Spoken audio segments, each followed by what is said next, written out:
Microcasting for your city. Talkapolis.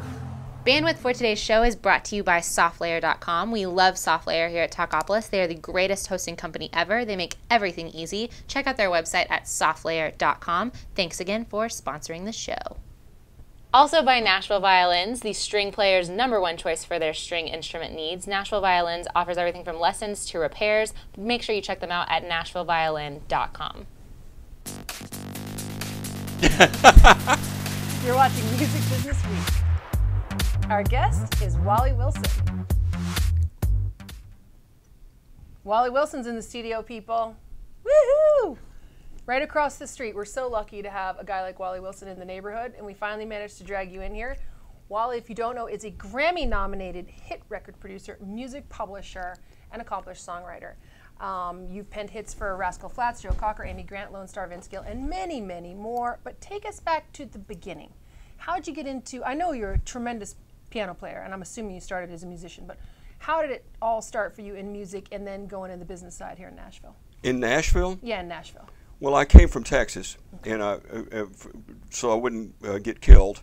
I had to move to Nashville, and I came in my truck. Kind of a little bit of a dramatic thing, I guess. I came in my pickup truck, and I apparently was homeless. I don't think you called it that then. I knew. Just a rambling rose back then. Well, I knew Gary Nicholson had just come here, and he'd gotten a hit song and come here and got a little house. So I'd stay on his couch. I'd stay at Willie Nelson's farm because I knew them, but I couldn't stay much. I didn't want to bother anybody. So mostly I slept in my truck at the truck stop. And then I got a job as a janitor at Tree Publishing, which was the big publishing company here, and worked there at night. And I'd play a little bit, play bass on the Opry and do some stuff. And eventually got fired as the janitor and hired as a songwriter there. Perfect. Yeah, that's for a big cut in pay. Yeah, I bet. Really. What were the early hits? Who were you writing for at the beginning? Well, at first the first thing I did, we were all writing for the market, which was all country, but I always had that kind of blues influence because I came up in Texas and played rhythm and blues with a lot of great blues, what we call R&B artists, black artists. So I had all that kind of going, and it always kept going. So I had that kind of bone. They liked that at Tree. So I would get movie cuts with my kind of blues stuff that no one else was getting, because the blues to this day, the movies to this day, they always like blues rock. It seems to work and resonate for a lot of things, or blues rock or whatever. So I would get the film cuts that nobody else was getting. Then I would write country. My first hits were with Keith Whitley, who's I remember Keith, the late Keith Whitley, yeah. a great songwriter. Great, and we had his last hit actually was a song called Kentucky Bluebird, which is still brings back a lot of joy and tears when we hear it. And a lot of other, of course, that day, but it was more cut and dried back then. It was Tree, and there was a few other publishers. Music Row was really Music Row, a lot of little studios, and the songwriters, me and a very young Kix Brooks and other people of our era, would all write in these cubicles that I think are kind of gone now. But we would be one cubicle after the other on the first and second floor of Tree. Weren't you playing your instruments though? We'd play instruments, but it'd be a very small space, and they'd have a piano, an upright piano in each one. And it was much, it was the Tin Pan Alley kind of a situation. So we'd all write these songs.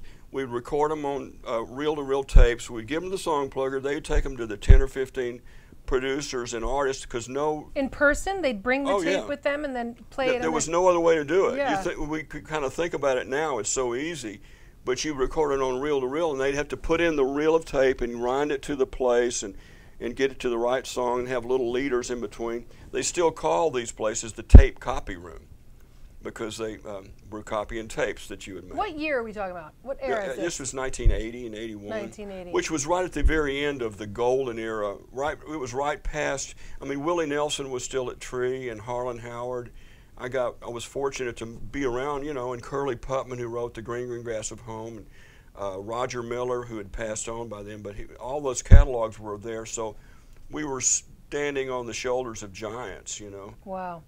You must have to feel really confident about a song to have walked it over in person on a reel-to-reel, and does it seem like the quality may have been higher to make it to that point? Would you have gone, because these days it seems like if you get a good idea, you can put it down, and there's so many more songs.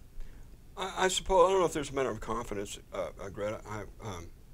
And like I say, mostly the pluggers would do that. Right. We would just try to.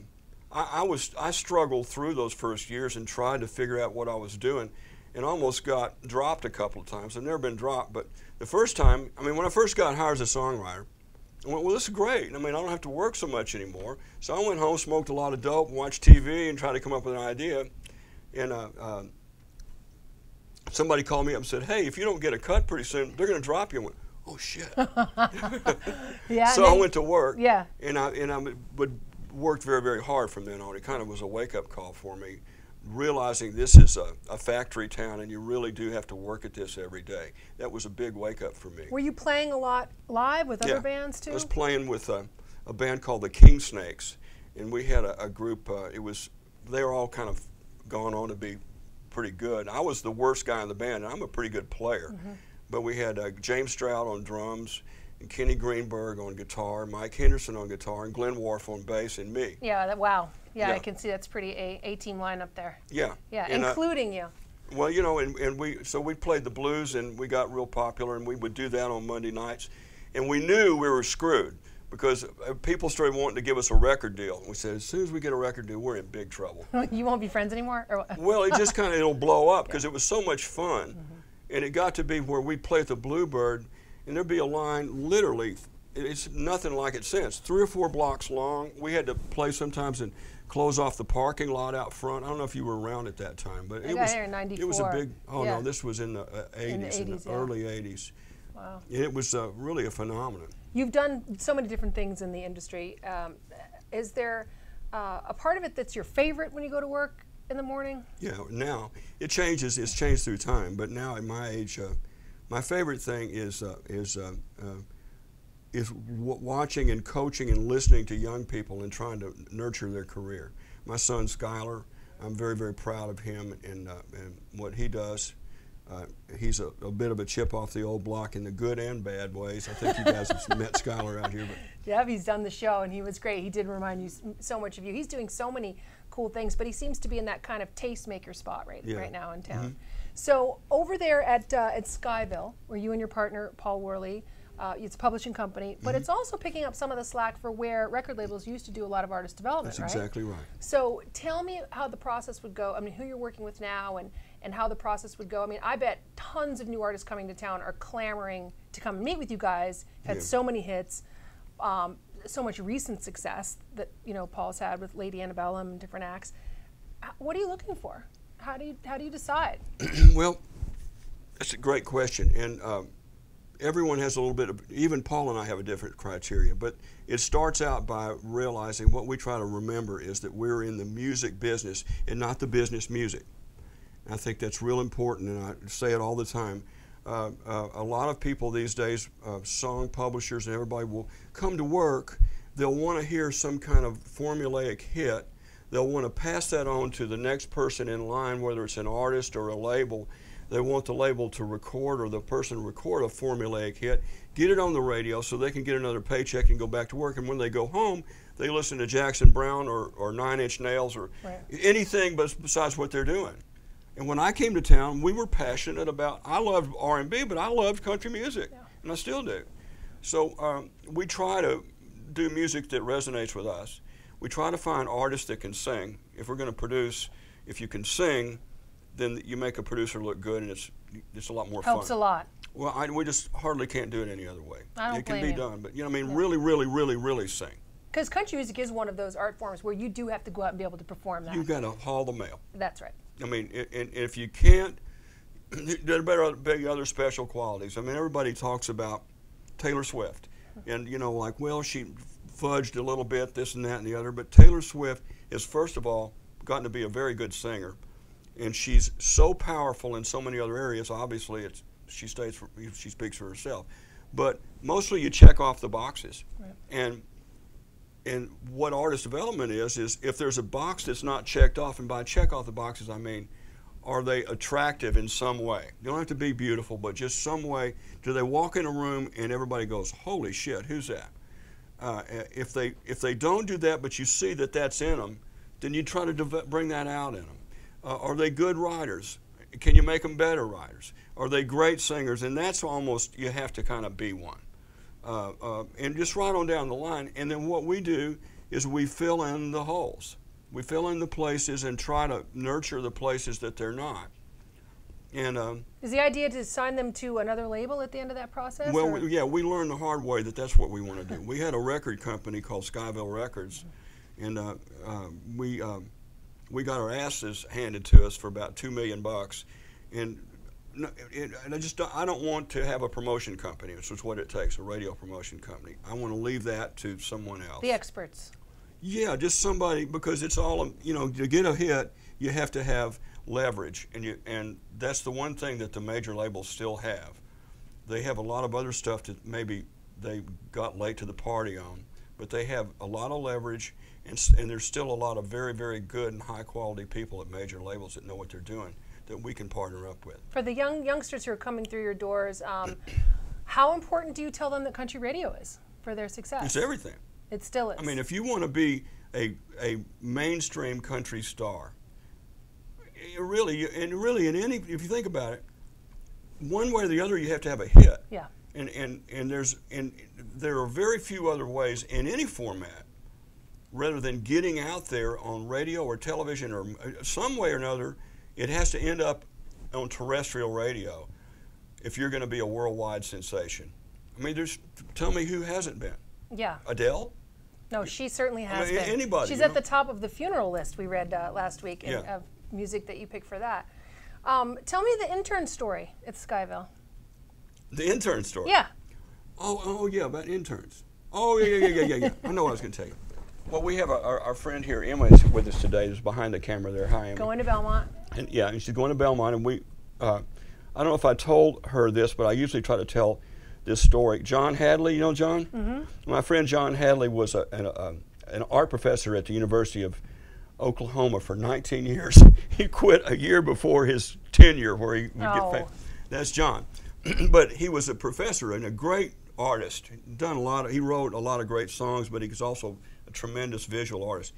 So he would tell his first year art students that he'd say, welcome to OU. There are two ways that you can have a career as an artist. One way is that you go out and you find an old man that's a great artist, and you apprentice to him. And you learn all the materials and the techniques that he does and his style and whatever. You follow him around, you do whatever he needs to do. You stay with him until he either dies, until you develop your own style and skills, and you move off away from that and you have your career. The other way is to come here to the university. And you come here and you learn life drawing, you learn all the stuff that we have and the materials and techniques and everything. You get a degree in fine arts. And when you graduate, you go out and find an old man. So, I see.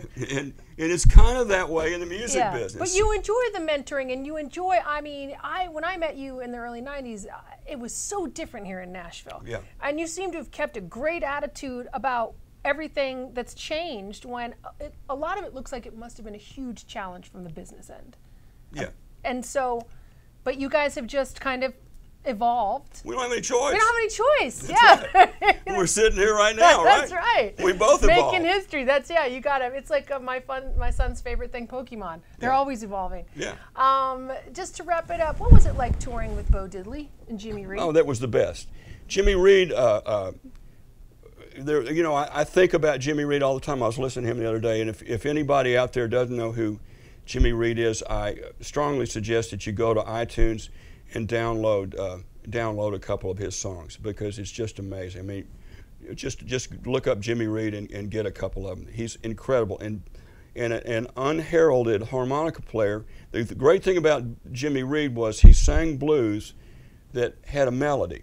And that's why it crossed over and was big, huge hits in country clubs and stuff as well, because it had a beat and had a melody that everyone could sing along with, and it had the most incredible harmonica playing.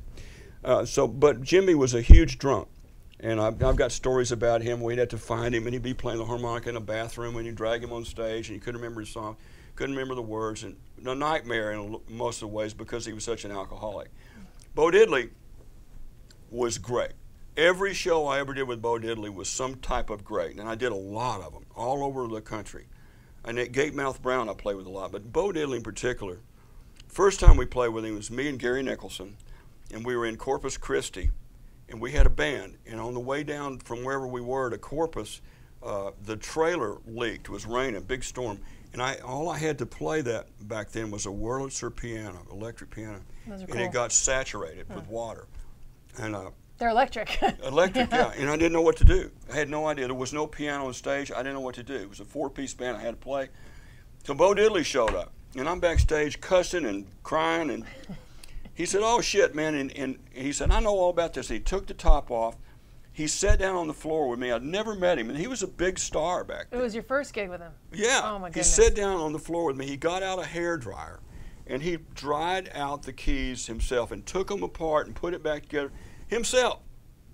And that's the kind of person he was. Wow. He was just a human being, Yeah. a wonderful, wonderful man. I did a duet with him. Really? On record, yeah. Oh, that's so a cool. song called Pay Bo Diddley.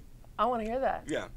Well, I'm going to come over there and visit you guys. You have so many amazingly cool things going on at Skyville. Lady Antebellum's in the studio today rehearsing Yeah, and they're getting across ready the for street. across Nobody, the street. nobody come. Nobody come. You don't even know where we are, so Good. just take it for us. It's across the street. Do you have any advice for people trying to get into this business? I'm just trying to think. Your children, or Skylar at least, has gone into it, and I know you're really proud of him. But I kind of wonder sometimes how I would feel about it if one of my, knowing what we know, Yeah. is the beautiful and also the struggle. Yeah, you know, I think I mean, I never encourage Skylar or anybody to do what I do, because it is terribly difficult. You've got to just burn to do it, and you have to wake up. I mean, when you come to this town, if you want to be in the real business, if you just want to play a guitar and don't get a what do you call those things that they play now? Those fake guitar. Don't do that. Get a guitar and learn to play it. But if you want to do all that and you want to take it to the next level, it is a 24/7 job. And as it does get to be a business, and you're waking up in a city where there's 1,000 other people waking up that are just as good looking as you are, that is just as talented or more than you are, that are going, what can I do today to be the most famous person in the world? They might be hungrier than you. So You better be hungry, and you better be smart, and you better also relax and enjoy the process. It's a difficult thing to do, but Yeah. but there's nothing like it, as you know. Yeah. I'll do it to the day I go. Well, when it's on, there's nothing better. When the And when it's music's on, not, when it's off, you just dream about getting it back on. That's right. Wally Wilson, thanks so much for being here on Music Business Week right here at Talkapolis. I'm your host, Greta Gaines. It's been awesome having you on the show, and you got to come back and see us, because, I mean, we have so much to learn from you. Well, we'll do it anytime, you know, and you can come visit with us, too. Okay. It's great. I'll do it. All right. We'll see you next Thanks, week. darling. Bye.